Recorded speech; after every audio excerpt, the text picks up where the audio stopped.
Ces moments, ils sont juste extraordinaires quand un groupe est en train de se former. Il y a ce qu'on appelle un égrégore, un champ morphique. Prenez juste un temps avec vous-même, là. Comment vous vous sentez maintenant tout de suite? Quels sont les aliments qui vous font du bien et qui vous apportent de l'énergie et de la vitalité? C'est quoi une émotion?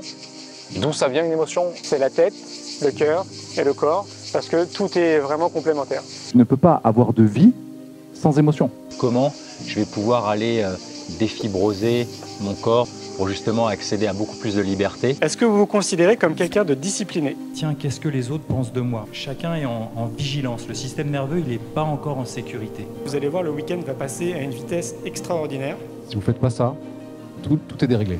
Bonne journée mes amis, on va se régaler aujourd'hui.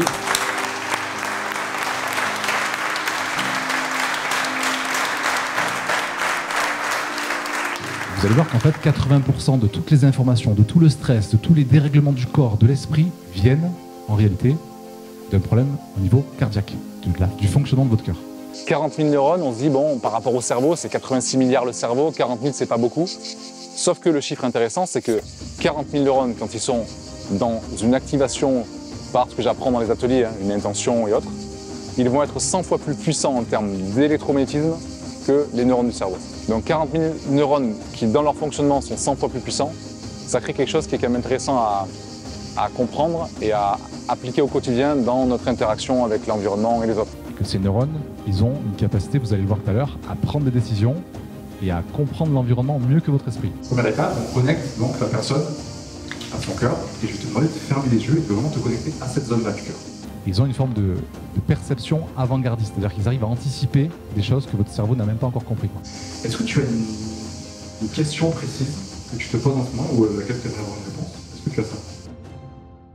On se rend compte qu'il y a une capacité d'auto-guérison chez l'être humain qui passe par la production biochimique d'ocytocine.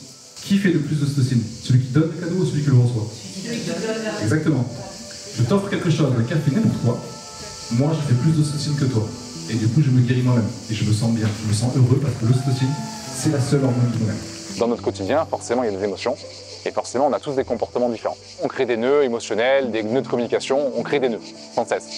Je crée des groupes de 10 personnes, donc ils sont chacun reliés par des cordes. Donc ils ont un binôme qui est identifié, un binôme émotionnel. Ensuite, je leur demande de faire un nœud en mélangeant les cordes. Et donc forcément, ils perdent leur binôme. Règle numéro 1, plus un mot. Vous n'avez pas le droit de parler.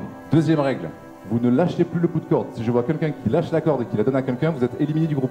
Ok, donc vous déplacez votre corps pour défaire le nœud émotionnel que vous avez créé avec vos voisins. Et le premier groupe qui arrive à se séparer du groupe avec son binôme a gagné.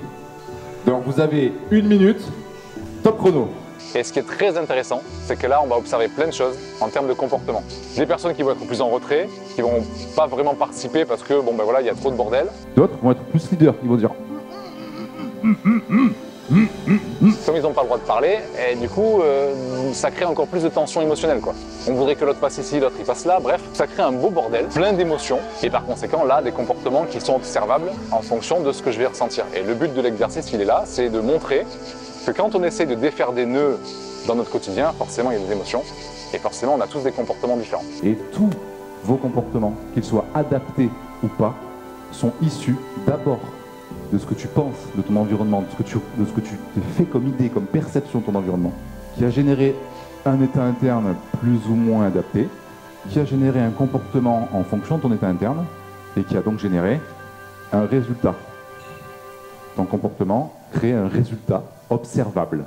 En tant que papa de 4 enfants, il m'arrive souvent de me mettre en colère et même si derrière je leur explique que ça y est, c'est sorti, que c'est terminé, je suis bien conscient que j'ai un travail à faire là-dessus. Et donc c'est aussi cet atelier m'a particulièrement plu. Le cœur, il a la réponse en fait, il a les réponses et qu'on l'écoute pas du tout assez et qu'il faut vraiment lui faire confiance. Et j'ai besoin de prendre la main dessus et de pouvoir avoir des outils que je peux mettre en pratique. Et maintenant, il faut vraiment avoir une discipline. Est-ce que vous vous considérez comme quelqu'un de discipliné? Oui, c'est bien. C'est bien. Vous êtes pas beaucoup. Ça dépend du week-end. La durée. Dans l'idéal, il faut que ça devienne une hygiène de vie. C'est-à-dire que c'est un peu comme quand vous brossez les dents et que vous prenez une douche, vous réfléchissez plus, parce que c'est complètement intégré dans votre vie. Et c'est pareil pour tout le reste, pour le sport, pour le sommeil, pour l'alimentation, tout ce que je viens de citer. Et donc moi, je suis là pour vous témoigner que ça change totalement et radicalement notre vie. Par contre, vous l'avez compris, il faut de la discipline. Rappelez-vous de ça, hein. Si moi j'ai réussi à le faire, tout le monde peut le faire. Je sors d'une période de ma vie qui était difficile, je suis dyslexique et dysorthographique, HPE et HPI. Je n'ai aucun diplôme, j'ai essayé de passer 2 fois le bac et un BTS en alternance, je n'ai même pas le BEPC, ok. Mais pour autant, dans cette chambre de bonne, de 10 mètres carrés, je me dis, il faut que j'impacte le monde, je sens qu'il faut que je fasse quelque chose.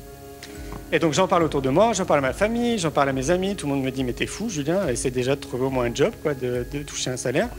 Et j'ai dit, bah non, faites-moi confiance, je le sens, en fait, c'est purement intuitif, c'est peut-être totalement irrationnel, mais je sens qu'il faut que je participe à quelque chose dans cette société, et c'est pas en étant salarié dans une boîte que je vais y arriver. On a une responsabilité citoyenne de s'occuper de soi. Il faut pas attendre, en fait, de l'extérieur, tout passe déjà par nous, en nous.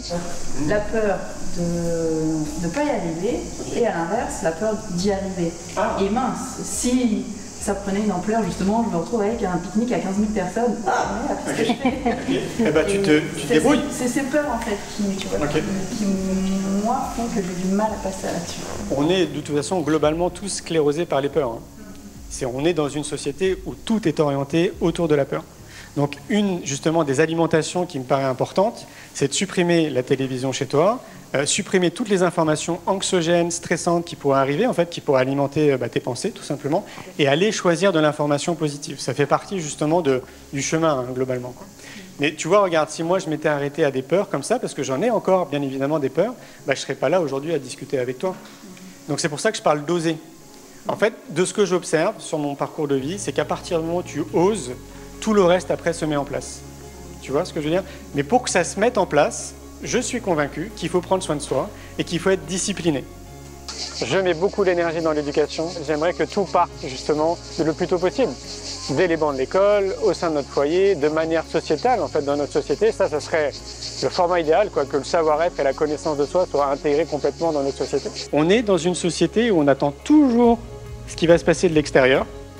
Ça peut être le gouvernement, ça peut être la pharmacopée, l'agroalimentaire, tout ce que vous voulez. On est toujours dans l'attente de l'extérieur, mais finalement, nous, on ne se met jamais en marche.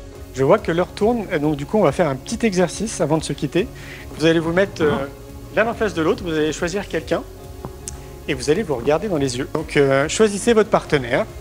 Pourquoi je vous propose ça? C'est parce qu'il y a de fortes chances, quand vous êtes arrivé ici, au hameau de l'Étoile, que vous avez commencé à juger les gens autour de vous. Ça vous a donné envie de faire un câlin à l'autre ou pas?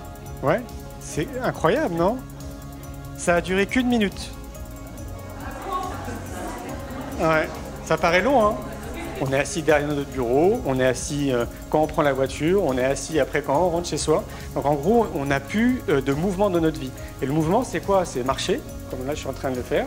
C'est pourquoi pas, si vous avez un jardin, jardiner. C'est peut-être faire du vélo, faire de la natation, peu importe ce que c'est, mais de remettre du mouvement dans votre vie et le plus régulièrement possible. Le mouvement, c'est vraiment la nourriture du corps. Quand tu as mal dans ton corps, quand tu es tout coincé dans ton corps, c'est beaucoup plus difficile, c'est pas impossible, mais c'est beaucoup plus difficile de se connecter à la joie et à la légèreté. Ça fait sens, ce que je dis? C'est quoi les 3 principes du mouvement régénérant? J'ai passé ma vie à explorer ça. Comment bouger pour déjà ne pas se faire mal et encore plus que ça pour rajeunir? Il y a 3 principes. C'est d'être le plus lent possible. Deuxième principe, c'est d'être connecté à sa respiration abdominale. Le 3e principe, c'est d'être gracieux. Pas de mouvement saccadé. Comment je me débrouille pour me relever tranquillement, sans utiliser les mains, pendant 15 secondes et si possible sur une inspiration et une expiration. Ok? Je vais lentement, le plus lentement possible. Ça, les amis, soit dit en passant, ça mesure votre niveau d'espérance de vie ou votre santé cardio-pulmonaire. Ce qui vous fait vieillir, ce qui nous fait vieillir, c'est les chaises et les chaussures. On n'est pas fait pour s'asseoir sur des chaises. Ça fait 4,5 millions d'années qu'on s'est redressé. 99,999 du temps, on n'a pas marché avec des chaussures et on n'était pas assis sur des chaises. Je respire calmement, je vais lentement et j'essaye pareil de tourner autour des copains. Ce matin, j'ai appris à ramper comme un crocodile, comme un bébé. Justement, dans notre société moderne, on est de plus en plus sédentarisé. Et je me rends compte à quel point tout est connecté, tout est important et Prendre soin de son corps, c'est pas forcément un truc compliqué. On repose. Est-ce que vous sentez que tout travaille quand vous faites ça? Et tout le monde peut le faire. Ça, j'ai fait faire ça à des gens de 104 ans. Donc on est large ici. Quand vous travaillez au sol, en fait, c'est rigolo. Et en plus, il y a tout qui travaille. Vous connectez, vous unifiez tout votre corps. On va poser l'intention d'inspirer de la joie, du bonheur et de relâcher les tensions et le stress accumulé dans nos vies. C'est OK? Let's go.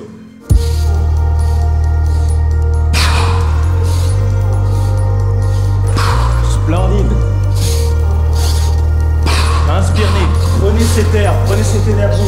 Allez, une dernière. Stresser moins, vivre mieux, c'est bien que c'est ce qui me touche, c'est le SAV de la vie. Santé, amour, vitalité. Pour moi, c'est les fondations de notre vie. Il n'y a pas de dogme, il n'y a pas de vérité. Je dis toujours aux gens, ne me croyez pas, testez. Testez et vous allez avoir la vérité du corps. Si vous vous sentez mieux, gardez. Si ça ne change rien pour vous, bien revenez à ce que vous faisiez avant. Ce qu'on dit en anglais, c'est fake it until you make it. Même si vous êtes triste aujourd'hui, même si vous êtes un peu comme ça, justement, ouvrez le corps. Ouvrez le corps et vous allez voir, peut-être, il va se passer un shift intérieur. Ok, 10 personnes autour de vous, vous les rencontrez en forçant le rire. Et touchez-leur les épaules.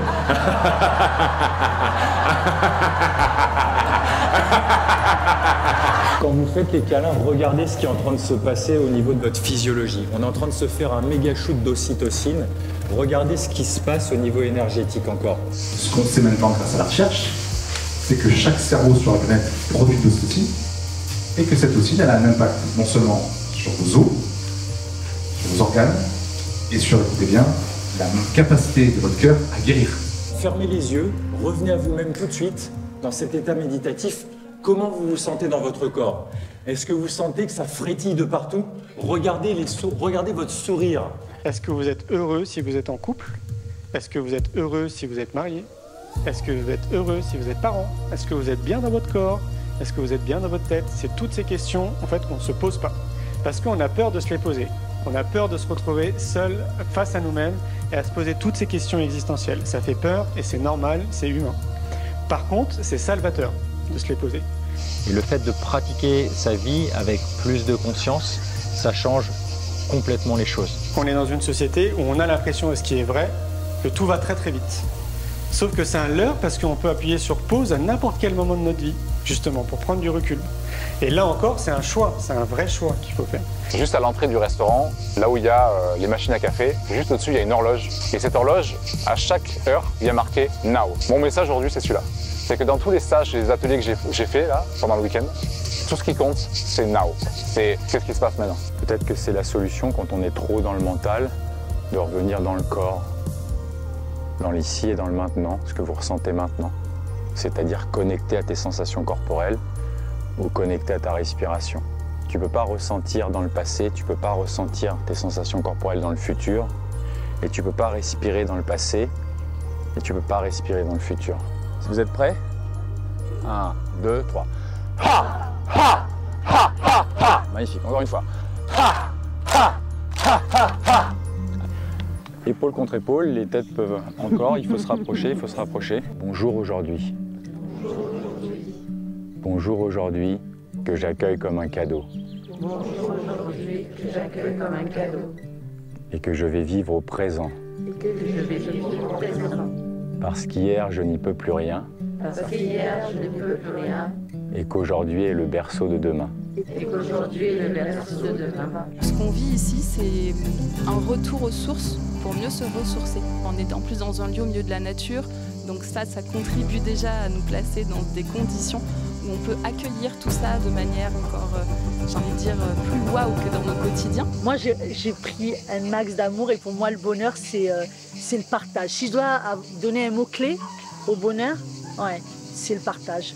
Des fois, il y a des choses qui, par le biais de la parole, sont assez dures à décrire. Je crois qu'il y a tellement de choses qui sont puissantes à l'intérieur que c'est vraiment une invitation à les vivre et à être curieux d'expérimenter en fait des choses inconnues. Chaque personne devrait vivre un week-end comme ça au moins une fois par an. C'est rencontrer des belles personnes qui sont dans cette énergie à la fois d'authenticité, de sincérité, de partage, d'amour.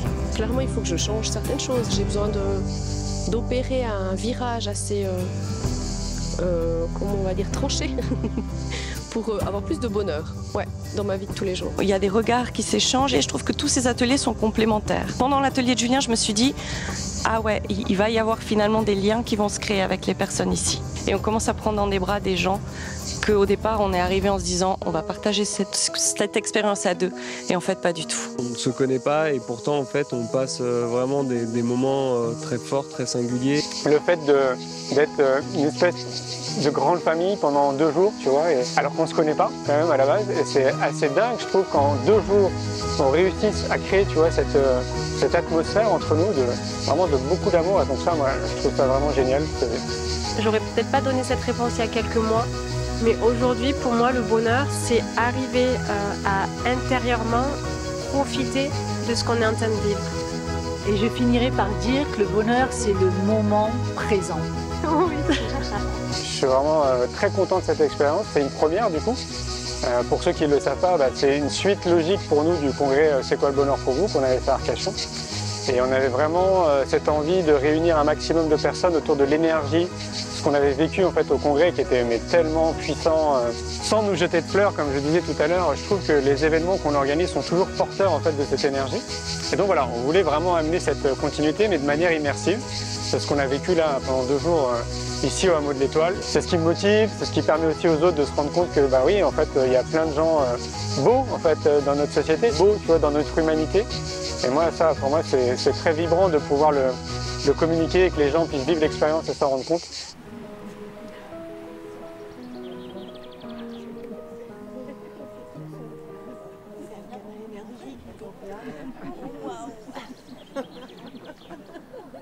T'as raison. Vous allez inspirer, un dernier petit câlin.